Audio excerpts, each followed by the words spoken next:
Avant de plonger dans cette histoire incroyable, pensez à vous abonner à la chaîne et à activer la cloche. Ici, chaque récit a quelque chose à dire, et vous ne voudrez pas en manquer un seul. Dans un vaste immeuble de verre et d'acier, cœur battant d'une entreprise prospère, le temps semblait suivre un rythme immuable. Les cadres arrivaient en costume impeccable, les secrétaires pianotaient sur leur clavier avec une précision mécanique, et le concierge, M. Howard, glissait silencieusement entre les étages, balai à la main et cartable usé accroché à l'épaule. Personne ne le remarquait vraiment, ou si peu. M. Howard n'était ni jeune ni vieux, juste quelqu'un dont la présence passait inaperçue. Sa routine semblait simple, nettoyer, ranger, assurer le confort de tous. Et pourtant, derrière son sourire discret et ses gestes silencieux, se cachait un esprit étonnamment vif, forgé par des années de curiosité et d'apprentissage personnel. Depuis sa jeunesse, il avait appris à écouter, à comprendre et à parler plusieurs langues, de l'italien au mandarin, en passant par le russe et l'arabe. Mais ses compétences, il les gardait pour lui, convaincu que personne dans ce bureau ne pourrait les apprécier. Ce matin-là, le destin décida de bouleverser cette tranquillité. Alors que les premiers rayons du soleil se reflétaient sur les vitres étincelantes de l'immeuble, M. Franklin, le patron autoritaire et sûr de lui, entrait dans le hall pour sa traditionnelle inspection matinale. Ses pas résonnaient dans le vide, une manifestation de son pouvoir et de sa confiance. Mais lorsqu'il entendit les mots étrangers sortir des lèvres de M. Howard, il s'immobilisa, incapable de comprendre ce qu'il venait de se passer. Ce simple instant, presque anodin pour M. Howard, allait devenir un tournant inattendu. Pour la première fois, les masques du bureau vacillèrent, la hiérarchie, les préjugés et les certitudes allaient être remis en question, simplement parce qu'un homme que personne ne regardait avait révélé un talent extraordinaire. Et tandis que les murmures des employés commençaient à se propager comme une traînée de poudre, il devint clair qu'aucun coin de cet immeuble ne resterait jamais plus le même. Le hall de l'immeuble était animé comme chaque matin, le cliquetis des talons sur le carrelage, le bruit des imprimantes dans les bureaux voisins et le ronronnement des ascenseurs se mêlaient dans une symphonie de routine bien huilée. M. Howard balayait lentement le sol, sa posture calme et méthodique contrastant avec l'agitation qui l'entourait. Il parlait au téléphone avec un fournisseur italien, sa voix douce mais précise trahissant une maîtrise parfaite de la langue. Si, certo, consegna provvista per martedì prossimo. Perfetto. Grazie. Puis, sans effort apparent, il passa au mandarin pour un autre appel. À ce moment, M. Franklin entra dans le hall pour sa ronde matinale.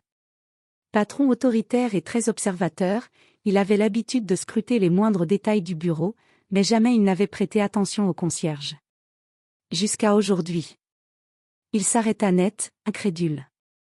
Ses yeux se fixèrent sur M. Howard, qui continuait à parler avec naturel et fluidité dans une troisième langue. Le silence s'installa dans le hall, alors que quelques employés, témoins de la scène, se figeaient également, fascinés. 9 langues ? Balbutia M. Franklin, la voix tremblante entre choc et admiration. Tout le bureau se retourna vers lui, surpris par cette réaction inattendue. Certains se retenaient de rire, d'autres se demandaient si le patron avait perdu la raison. M. Franklin s'avança précipitamment vers le concierge, ses mains agitées trahissant son excitation. « Monsieur Howard. Vous parlez 9 langues ? Comment se fait-il que personne ne m'en ait parlé ?» Le concierge, légèrement embarrassé mais toujours humble, baissa la tête. « Je fais juste mon travail, monsieur. » Mais M. Franklin ne l'entendait pas ainsi. Devant les employés ébahis, il déclara, presque en criant. « Tout le monde va apprendre que notre concierge est un polyglotte exceptionnel. Monsieur Howard, vous allez participer à la réunion de direction dès maintenant. » Les employés échangèrent des regards choqués et amusés. Certains murmuraient, « Il faut que je voie ça. » Tandis que d'autres pensaient aux heures passées à ignorer un homme qui semblait banal mais possédait un talent extraordinaire. Monsieur Howard, humble mais fier, suivit le patron, conscient que sa vie venait de basculer en quelques secondes. Ce jour-là, il devint évident pour tous que le talent véritable peut surgir des endroits les plus inattendus, et que la valeur d'une personne ne se mesure jamais à son titre ou à son uniforme. Le grand bureau vitré de la direction était baigné par la lumière matinale. Les cadres supérieurs, parfaitement habillés, étaient déjà installés autour de la longue table en bois massif. Chacun consultait son agenda ou pianotait sur son ordinateur, l'air sérieux et concentré. Soudain, la porte s'ouvrit violemment. Monsieur Franklin entra en trombe, suivi de près par Monsieur Howard, le concierge. Un silence immédiat tomba sur la salle.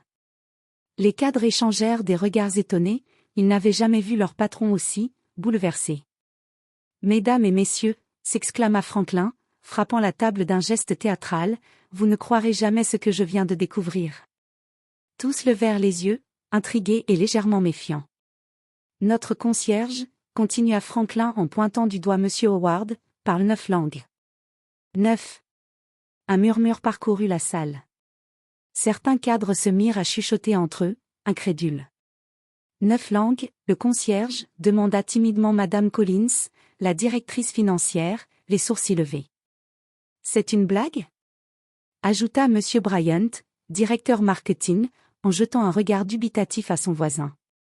Monsieur Howard, quant à lui, se tenait droit, les mains croisées, les yeux baissés. Son visage exprimait à la fois la gêne et une confiance tranquille.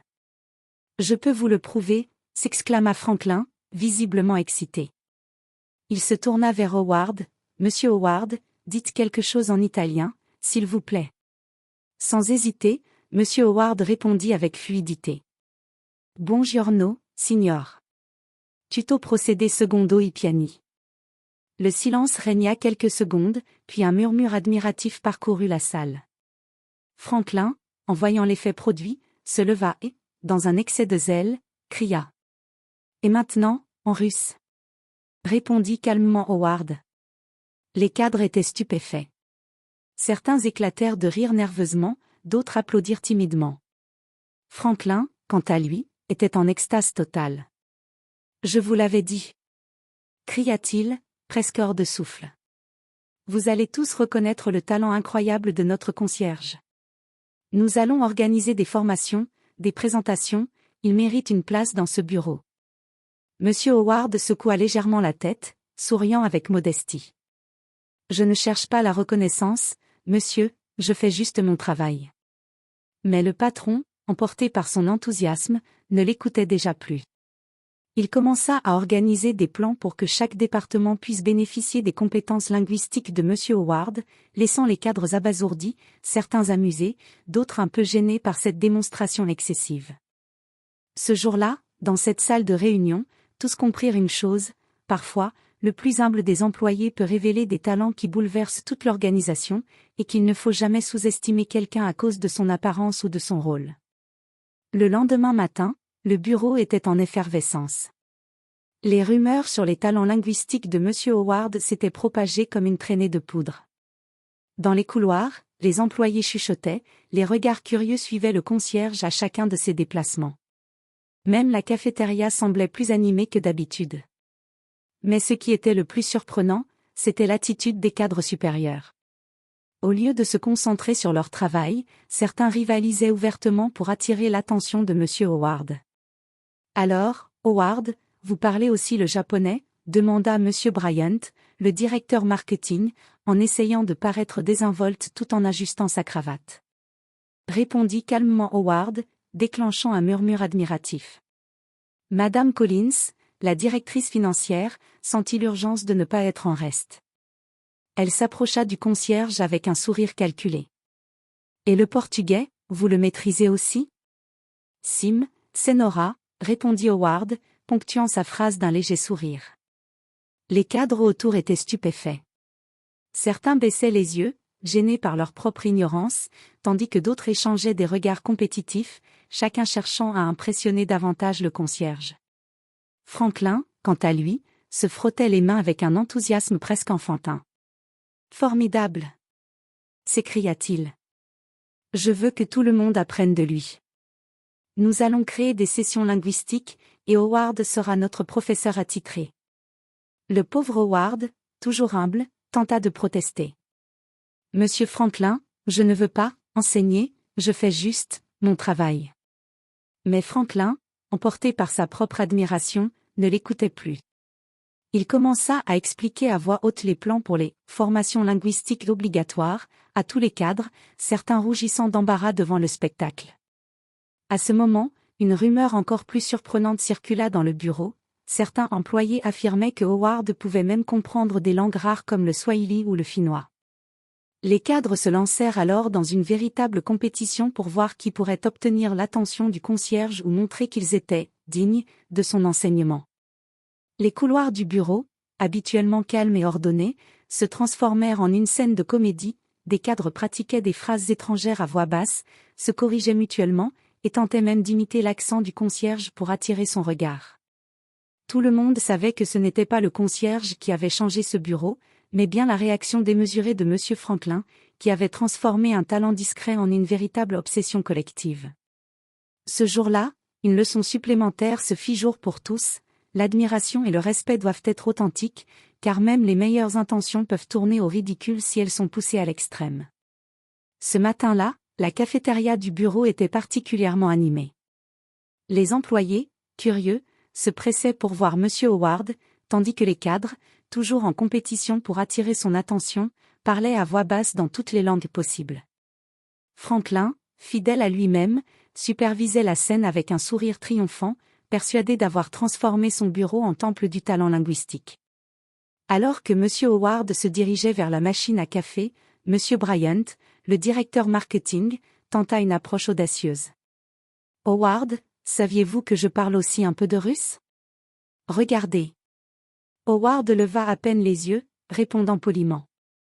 Pendant ce temps, Madame Collins, un peu jalouse de l'attention que Bryant recevait, tenta de démontrer son propre savoir. Et en japonais, Howard ? Howard sourit légèrement et répondit avec douceur. Tout semblait sous contrôle jusqu'à ce que Franklin, dans son enthousiasme débordant, trébuche sur un plateau de tasses de café qu'un stagiaire portait maladroitement. Le plateau bascula, envoyant du café brûlant voler dans toutes les directions. Le chaos éclata instantanément. Certains cadres poussèrent des cris, d'autres se levèrent en hâte pour éviter les éclaboussures. M. Howard, avec une rapidité étonnante, attrapa une serviette et commença à protéger les tasses intactes et à aider les employés à s'éloigner de l'éclaboussure. Franklin, tout trempé de café, tenta de garder contenance. « Howard !» s'exclama-t-il, la voix tremblante d'embarras et de panique, « aidez-moi à nettoyer, et vite !» Howard, avec son calme habituel, hocha la tête et murmura. « Ne vous inquiétez pas, monsieur. Tout ira bien. » Les cadres, qui avaient été pris au dépourvu, éclatèrent de rire nerveusement. La scène était à la fois comique et humiliante, le grand patron, si sûr de lui, complètement trempé, et le concierge discret, calme et efficace, sauvaient la situation avec une aisance surprenante. Cet incident fit rapidement le tour du bureau. Les employés réalisèrent alors que le véritable talent ne résidait pas seulement dans la maîtrise des langues, mais aussi dans la capacité à rester calme et efficace sous pression. Et Franklin, malgré sa gêne, dut admettre en silence que le concierge venait de lui donner une leçon d'humilité, tout en faisant sourire tout le bureau. Après l'incident du café, l'atmosphère au bureau avait changé. Le respect pour M. Howard avait grandi de façon exponentielle. Même les cadres les plus arrogants commençaient à le regarder autrement. Certains se surprenaient à écouter attentivement ses paroles, comme si chaque mot portait un enseignement secret. Mais ce qui surprit le plus M. Franklin et le reste de l'équipe, c'est que l'admiration pour Howard déclencha quelque chose d'inattendu. Certains cadres commencèrent à révéler leur propre talent caché. M. Bryant, le directeur marketing, qui avait toujours eu un air vaniteux, se mit à parler en portugais avec un accent presque parfait. Les collègues l'applaudirent timidement, mais Franklin ne put s'empêcher de lui lancer un regard approbateur. Madame Collins, qui jusqu'alors restait discrète et méthodique, prit soudain la parole en espagnol, impressionnant ses subordonnés par sa maîtrise subtile de la langue. Même le jeune stagiaire de l'informatique surprit tout le monde en expliquant un concept complexe de programmation en allemand, qu'il avait appris en autodidacte. M. Howard, humble comme toujours, les écoutait avec un sourire discret. Il ne cherchait pas à se mettre en avant, mais son calme et son aisance avaient réveillé la fierté et la curiosité des autres. Franklin, quant à lui, était aux anges. Il voyait son bureau se transformer sous ses yeux, un véritable mélange de talent et de compétences, auparavant ignorées. Il ne pouvait pas s'empêcher de s'exclamer à chaque nouvelle démonstration. Formidable! Continuez. Nous allons créer un véritable centre de compétences ici. Pour la première fois, le bureau ressemblait à un lieu d'apprentissage et d'émerveillement. Les employés, inspirés par la modestie et le talent de M. Howard, se mirent à partager ce qu'ils savaient, à poser des questions et à s'entraider pour progresser. L'ancienne compétition, basée sur l'ego, laissait place à une émulation saine et constructive. Ce jour-là, chacun comprit une leçon précieuse: les talents ne se mesurent pas au titre ou au rôle officiel, et l'admiration pour les autres peut réveiller le meilleur en chacun. M. Howard, en retournant silencieusement à ses tâches de concierge, savait que sa présence avait changé quelque chose de plus grand que lui dans ce bureau. Il avait fait naître un respect mutuel et un désir d'excellence que personne n'aurait pu prévoir. Quelques jours plus tard, Franklin décida de convoquer une réunion exceptionnelle de tout le personnel. La salle de conférence principale était remplie de cadres, d'employés et, bien sûr, de M. Howard.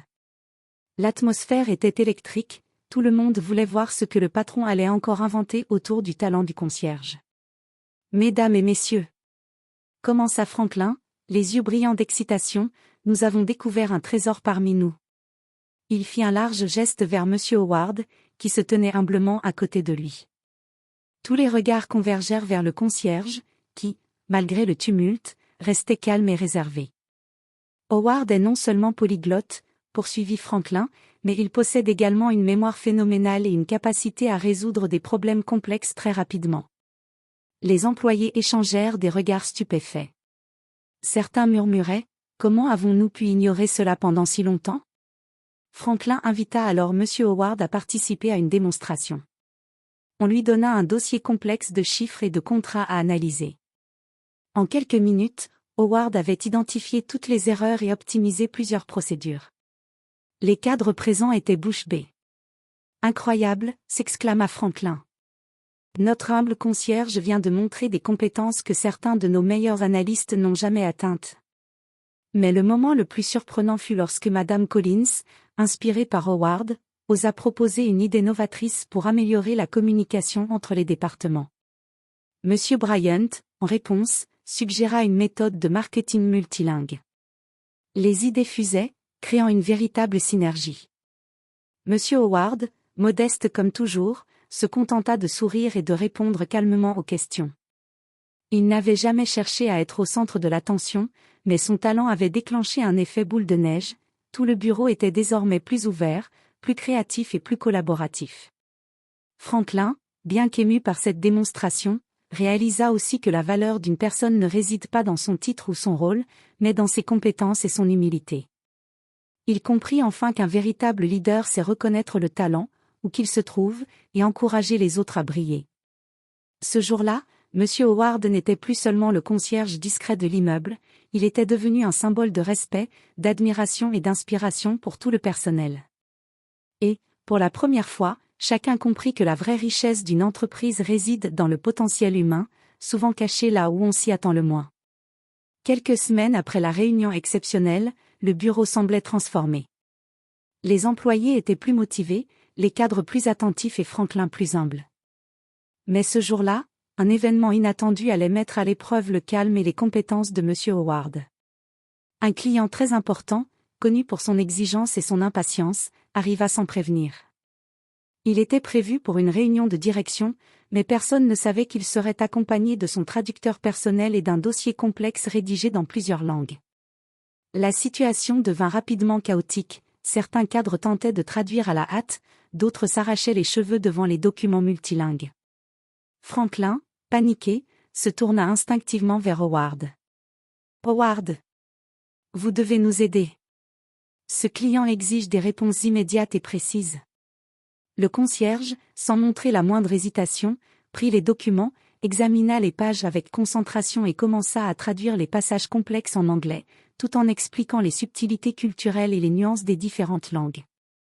Il naviguait avec aisance entre l'italien, le chinois, l'arabe et le russe, corrigeant simultanément des erreurs et clarifiant les termes techniques.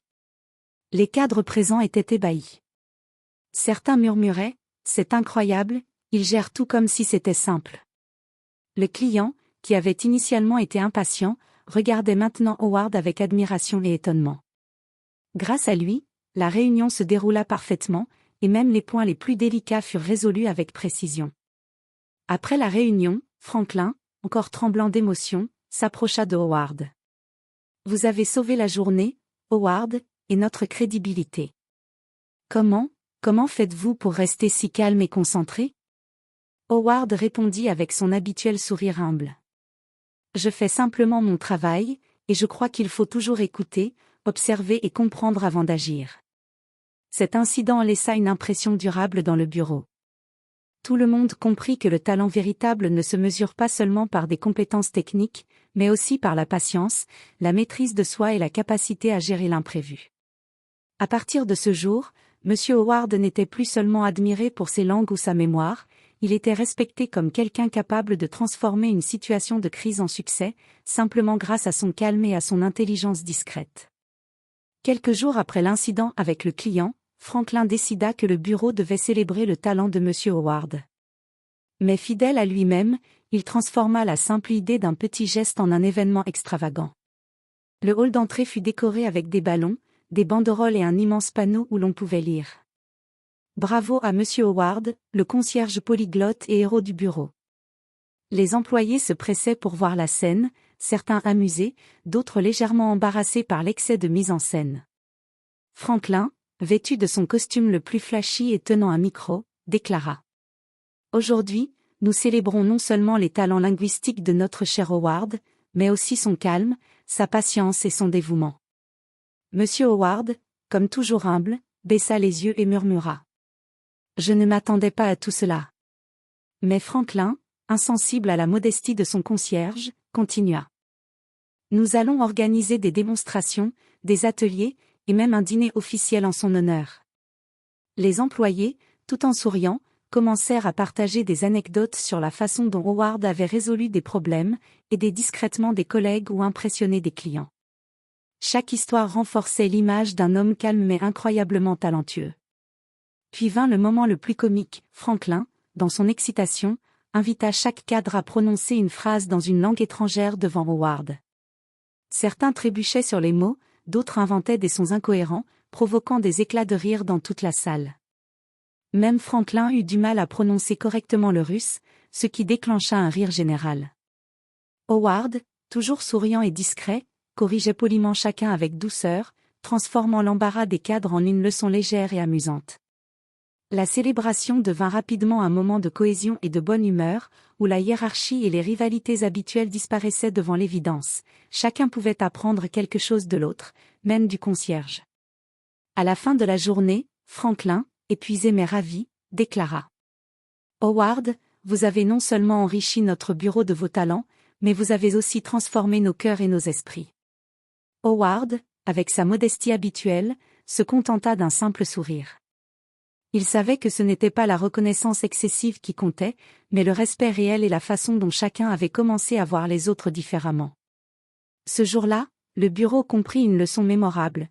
Le véritable leadership et l'inspiration peuvent venir des endroits les plus inattendus, et parfois, la personne que l'on sous-estime le plus est celle qui change tout. Quelques semaines après la grande célébration, le bureau semblait définitivement transformé. Les employés parlaient ouvertement de leurs talents, les cadres étaient plus accessibles et Franklin savourait sa réputation de patron éclairé. Mais un événement inattendu allait révéler une facette de M. Howard que personne n'aurait pu imaginer. Un jour, alors que le concierge faisait sa ronde, une employée le vit ouvrir un petit coffre en bois caché derrière son bureau. Curieuse, elle s'approcha. « Monsieur Howard, je ne savais pas que vous aviez un coffre ici. » Howard, surpris mais calme, se tourna vers elle. « Ce n'est rien d'important, juste des choses personnelles. » Mais l'employé, intrigué, ne put s'empêcher de jeter un coup d'œil rapide. À l'intérieur, des dizaines de carnets, des livres rares en différentes langues et des notes annotées dans des alphabets variés attiraient l'attention. Il y avait même des certificats de traduction et des récompenses que Howard avait reçues à l'étranger pour ses compétences linguistiques et sa capacité à résoudre des problèmes complexes. « Waouh !» murmura l'employé, impressionné. « Vous étiez un linguiste et un consultant international ?» Howard hocha doucement la tête, toujours humble. Avant de travailler ici, j'ai voyagé et travaillé dans plusieurs pays. Mais j'ai choisi ce poste pour sa tranquillité et parce que j'aime aider les gens sans faire de bruit. Lorsque la nouvelle se répandit dans le bureau, les réactions furent unanimes, stupéfaction, admiration et émerveillement. Les employés réalisèrent que toutes ces compétences incroyables avaient été cachées derrière l'apparence modeste d'un simple concierge. Franklin, bien que frappé par la nouvelle, ne put s'empêcher de sourire. Howard, je crois que je n'ai jamais été aussi heureux d'avoir eu tort sur quelqu'un. Vous êtes bien plus qu'un simple concierge, vous êtes un trésor vivant. Howard, avec son humilité habituelle, répondit. Merci, monsieur. Mais souvenez-vous, le plus important n'est pas ce que l'on fait pour être admiré, c'est ce que l'on fait pour les autres, sans attendre de reconnaissance. Ce jour-là, le bureau comprit une vérité encore plus profonde. Parfois, les plus grandes richesses et compétences se cachent derrière la simplicité, et ceux que l'on sous-estime le plus peuvent être les véritables piliers d'inspiration et de sagesse.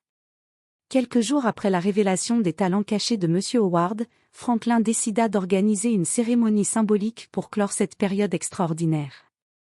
Le hall d'entrée, déjà familier des décorations précédentes, avait cette fois des affiches sobres et élégantes, portant la mention. Merci, M. Howard, inspirateur et guide. Les employés et cadres étaient tous réunis, impatients de témoigner leur reconnaissance. Franklin, vêtu de son costume le plus sobre, s'avança devant la foule et prit la parole. Chers collègues, commença-t-il, visiblement ému, ce que nous avons appris ces dernières semaines dépasse de loin le simple talent linguistique. Howard nous a montré que l'humilité, le calme et la capacité à aider les autres sont des forces que rien ne peut remplacer. Howard, discret, se tenait à côté, les mains croisées, un léger sourire aux lèvres. Les applaudissements fusèrent lorsque Franklin l'invita à prendre la parole. Merci, dit Howard simplement. Je n'ai jamais cherché la reconnaissance. Mais je suis heureux de voir que chacun ici a compris que le respect et la collaboration sont plus précieux que la compétition et l'ego. Puis, un à un, les employés commencèrent à partager des anecdotes. Certains racontèrent comment Howard les avait aidés discrètement à résoudre un problème, d'autres comment il avait calmé une situation tendue ou apporté un conseil précieux. Chaque témoignage renforçait l'image d'un homme humble mais exceptionnel. Franklin, les yeux brillants, conclut. Howard, vous êtes notre exemple vivant que le véritable leadership et le vrai talent ne dépendent pas d'un titre ou d'une position. Vous nous avez tous inspirés à être meilleurs. Pour cela, nous vous remercions du fond du cœur. Howard inclina légèrement la tête et murmura. Merci, mais rappelez-vous, chacun a quelque chose à offrir. Il suffit parfois qu'on prenne le temps de le remarquer. Le bureau entier applaudit à nouveau, non seulement pour les talents de Howard, mais pour la leçon de vie qu'il avait offerte à tous. Ce jour-là, Franklin comprit enfin que le respect, la reconnaissance et la modestie sont des forces plus puissantes que n'importe quel titre. Et ainsi, le bureau ne fut plus jamais le même. Les employés apprirent à regarder au-delà des apparences, à reconnaître la valeur de chacun, et surtout, à comprendre que l'inspiration peut surgir des personnes les plus inattendues. Monsieur Howard, le concierge humble et discret, était devenu le véritable cœur et guide invisible de l'entreprise.